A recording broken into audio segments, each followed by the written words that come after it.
ఈరోజు వచ్చేసి మాకైతే ఎంత వర్షం పడుతుందో మార్నింగే, ఎర్లీ మార్నింగ్ అన్నట్టు ఒక 5 నుంచి పడుతుంది. ఇంకో వాటర్ వస్తున్నా అక్కడ మాకు ఇంకెక్కువ నిండాలని వాటర్ అయితే వస్తుంది.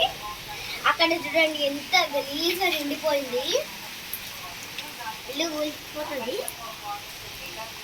మళ్ళీ వాడేస్తుంది. ఎవరైనా వెళ్తారు బయటికి, పడతాయి మీద మీద పడతాయి, వర్షం పడుతుంది. చూడండి ఎంత గలీజ్గా అయిపోతుంది అన్నమాట డస్ట్ నీళ్ళు. మార్నింగే చాలా అంటే చాలా వర్షం పడుతుంది. మొత్తం మోరీలు నిండిపోయినాయి. ఎర్లీ మార్నింగే పడుతుంది.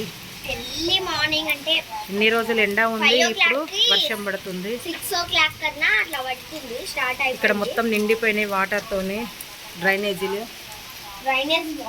ఇక మా పిల్లలు స్నానం చేయమంటే స్నానం చేయట్లేరు, మొహం కడగట్లేరు, స్కూల్కి వెళ్ళమంటున్నారు. ఈరోజైతే ఎర్లీ మార్నింగ్ మీ సైడ్ అయినా వర్షం ఉంటే కామెంట్ చేయండి, మళ్ళీ మీ ఊరు కూడా కామెంట్ చేయండి, ఓకేనా ఫ్రెండ్స్? నేను గలీజ్ డస్ట్ జామ్ అవుతుంది గలీజ్గా. అగో డస్ట్ నీళ్ళు ఏమో గట్టి వెళ్ళిపోతుంది, డస్ట్ అంతా వెళ్ళిపోతుంది. అలా కాలు పెట్టాలి కానీ బండి ఉంది అక్కడ, అలా కాలు పెట్టాలి కానీ మోర్ ఎక్కడ ఉంది, అది ఎక్కడ ఉంది కూడా తెలుసలేదు. సైడ్కి ఉందేమో మోరి, ఇటుకుంది అది. చేతి గడ చూపిస్తా చూడండి అసలు అది అంటే